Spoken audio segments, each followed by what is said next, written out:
मौजूद तेलंगाना के लोकप्रिय मुख्यमंत्री श्री के चंद्रशेखर राव जी, आम आदमी पार्टी के नेशनल कन्वीनर और दिल्ली के क्रांतिकारी मुख्यमंत्री श्री अरविंद केजरीवाल जी, समाजवादी पार्टी के अध्यक्ष और यूपी के एक्स मुख्यमंत्री अखिलेश यादव जी, सीपीआई के जनरल सेक्रेटरी डी राजा जी और केरला के मुख्यमंत्री जो बोलकर चले गए हैं, और बाकी सभी बीआरएस पार्टी के नेतागण और ऑफिसर साहबान और इतनी भारी संख्या में यहां पर हमारा हौसला बढ़ाने के लिए आने के लिए शुक्रिया। आपका एक एक कदम हमारे सर माथे पर। सबसे पहले सबको नमस्कार, सत श्री अकाल।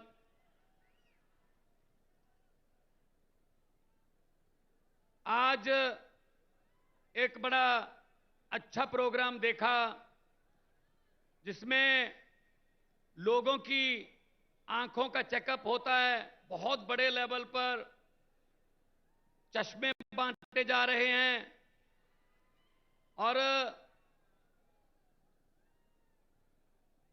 बहुत ही प्रभावशाली प्रोग्राम था जो देखने को मिला, बहुत कुछ सीखने को भी मिला। लेकिन मैं तेलंगाना के मुख्यमंत्री जी को कहूंगा कि अगर इतनी भीड़ हो तो इसके लिए भी कुछ स्पेशल चश्मे बनाएं ताकि देख सकें हम भी। वो दूर तक नजर जाती है तो लोग ही लोग नजर आ रहे हैं। ये आपका प्यार है। आपने घर से पहला कदम जब इस रैली की तरफ, इस फंक्शन की तरफ बढ़ाया, वो पहला कदम बदलाव का कदम था।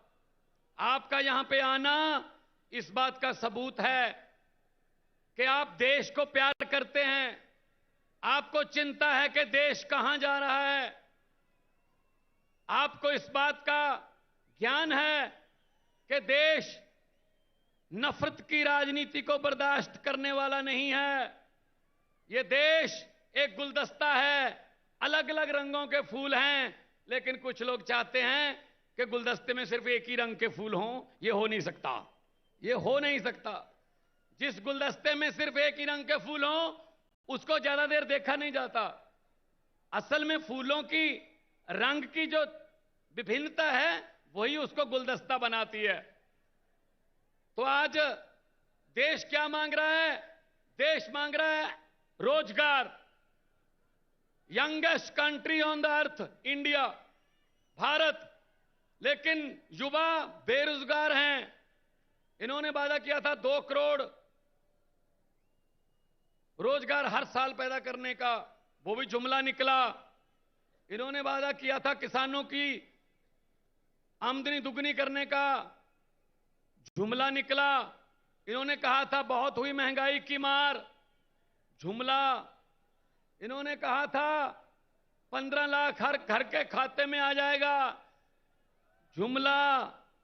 तो भारतीय जुमला पार्टी बीजेपी जो है वो देश को मिसलीड कर रही है।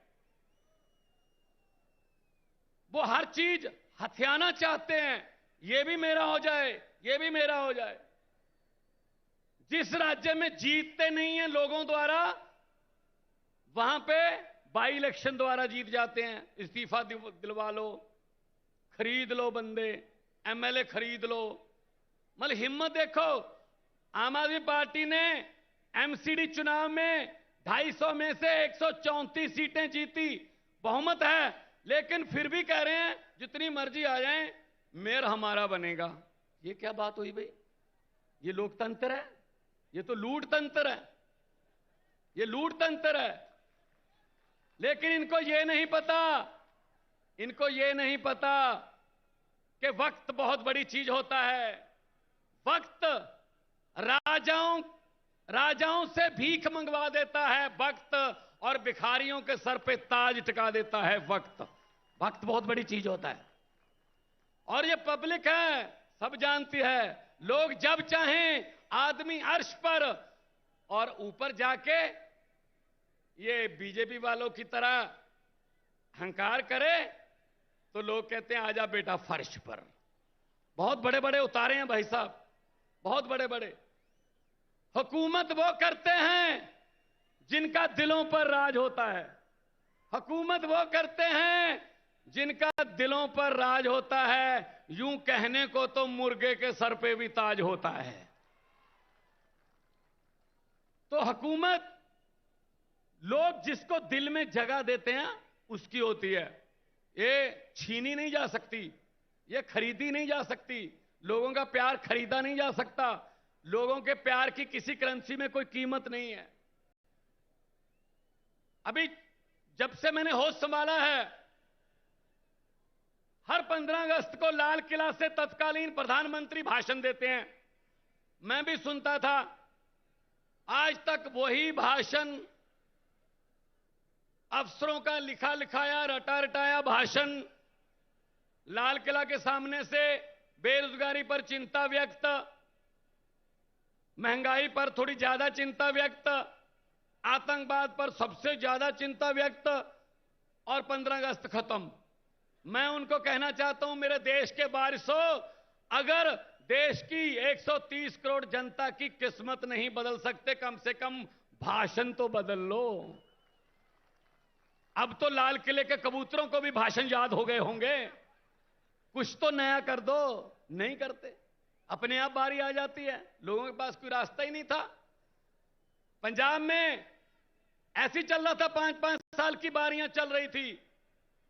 लेकिन तीसरा बदलाव आया आम आदमी पार्टी के रूप में। 117 में से 92 सीटें पंजाब में आई। पहली बार 92 सीटें आई किसी पार्टी की। और बड़े बड़े जो अपने आप को कहते थे हमें कोई हरा ही नहीं सकता, पूरे का पूरा खानदान हरा दिया उनका भाई साहब। ये पब्लिक है। और इनका क्या काम है? इनका काम है लूटना। सब कुछ बेच दिया। जहाज बेच दिए, एयरपोर्ट बेच दिए, नदियां बेच दी, LIC बेच दी, रेलवे बेच दी। सिर्फ मीडिया खरीदा बस, बाकी सब कुछ बेचा है। तो इसलिए मैं कहना चाहता हूं कि ये सिर्फ अपनों के बारे में सोचते हैं, अपने दोस्तों के बारे में सोचते हैं। जनता का कोई फिक्र नहीं है इनको। अगर किसी नदिया के घाट पर ये बीजेपी वाले बस जाते, अगर किसी नदिया के घाट पर ये बीजेपी वाले बस जाते, तो लोगों के प्यासे होंठ 2 बूंद पानी के लिए भी तरस जाते। गनीमत है, शुक्र है कि मौसम पर हुकूमत चल नहीं सकती, वरना सारे के सारे बादल भी इनके खेतों में ही बरस जाते। सब कुछ अपने लिए।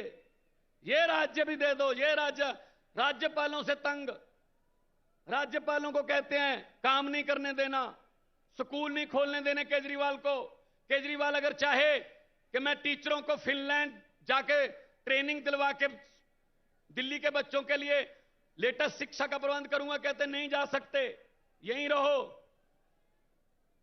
और जब वैसे केजरीवाल के स्कूलों के बारे में कोई फाइल नहीं आगे बढ़ती कि अच्छे हो जाएं, जब ट्रंप की पत्नी ने कहा मैंने सरकारी स्कूल देखने हैं, तब केजरीवाल वाला स्कूल दिखाना पड़ा, क्योंकि पता था उनको कि हमारे वालों में कुछ है नहीं, इधर वाला दिखा देते हैं। तो ये है इनका भारत का एजेंडा। तो मैं यही कह रहा हूं, काम हो सकता है अगर नीयत अच्छी हो। यहां आए हैं, कुछ सीखने आए हैं। ये वाला कार्यक्रम, ये आंखों का, क्योंकि पंजाबी में कहावत है, दंद गए ता स्वाद गया, अखां गईयां ता जहान गया। दांत गए तो स्वाद गया, आंखें गई तो जहान गया। तो ये प्रोग्राम बहुत ही अच्छा, हम तो सीख के गए हैं। पंजाब में भी मैं इसी तर्ज पर शुरू करूंगा सारा प्रोग्राम। ये अच्छी चीज कहीं से भी सीखी जा सकती है। अच्छी चीज कहीं से भी सीख लो। ये नॉलेज शेयरिंग का जमाना है, स्टार्टअप का जमाना है, दुनिया गांव बन गई है, कहीं से भी कुछ भी सीख लो। तो मैं तो आज आपको ये कहने के लिए आया हूं और बधाई भी देने आया हूं आपके मुख्यमंत्री जी को, जिन्होंने संघर्ष किया और तेलंगाना के लिए संघर्ष किया और तेलंगाना देश में चमक रहा है। और देश, क्योंकि देश जो है वो रंग बिरंगे फूलों का देश है। मैंने पार्लियामेंट में बोला था, ये कह रहे थे, डिबेट चल रही थी, 2-2 घंटे के भाषण दे रहे थे ये बीजेपी वाले, इस समाज को ये, इस समाज को ये बरादरी, ये समाज। मैंने कहा जी मुझे टाइम दे दीजिए। कहते टाइम है नहीं। मैंने कहा जी 30 सेकंड दे दीजिए स्पीकर साहब। कहते 30 सेकंड में क्या बोलोगे? मैंने 30 सेकंड में बोला। 30 सेकंड में मैंने कहा कि लंबे सफर को मीलों में मत बांटिए, लंबे सफर को मीलों में मत बांटिए, कौम को कबीलों में मत बांटिए। एक बहता दरिया है मेरा भारत देश, इसको नदियों और झीलों में मत बांटिए। सब कुछ आ गया इतने में, यहां ना पहुंचे रवि, वहां पहुंचे कवि। तो पंजाब में 100 मोहल्ला क्लिनिक 15 अगस्त को बना दिया था, 26 जनवरी तक 400 और 500 मोहल्ला क्लिनिक बन गए। स्कूलों का कायापलट कर रहे हैं, एजुकेशन की तरफ ध्यान दे रहे हैं। करप्शन हमने लगभग बंद कर दी और पकड़ पकड़ के इनके कांग्रेस के जो करप्ट नेता थे वो जेल में हैं। और कांग्रेस के बारे में तो ये मशहूर हो गया अब कि कांग्रेस किसी भी स्टेट में चेंज नहीं है, एक्सचेंज है। वो तो बस किसी की 2-4 एमएलए कम हैं तो कांग्रेस से खरीद लो, बहुमत जरा और तगड़ा करना है तो इधर से खरीद लो।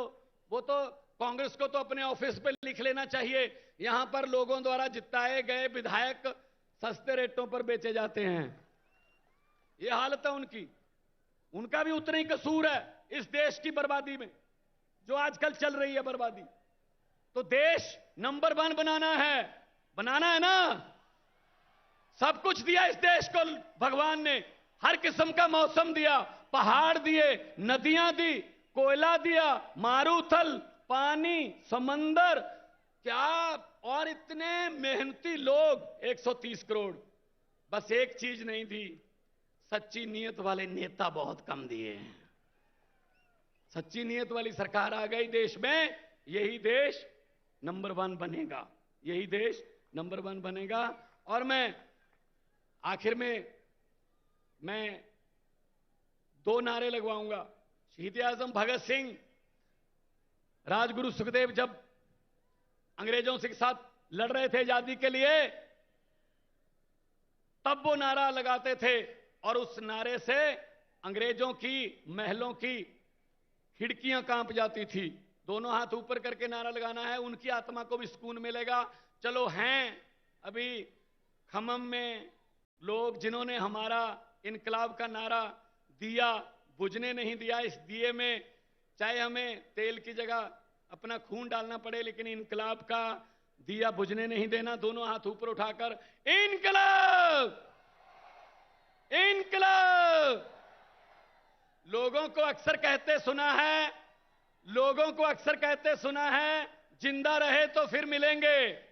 लोगों को अक्सर कहते सुना है जिंदा रहे तो फिर मिलेंगे, लेकिन इस पंजाबी दिल ने कहा है मिलते रहे तो जिंदा रहेंगे। बहुत बहुत धन्यवाद, बहुत बहुत मुबारकबाद आपको, बहुत बहुत शुक्रिया। ఇన్కిలాబ్ గురించి అద్భుతంగా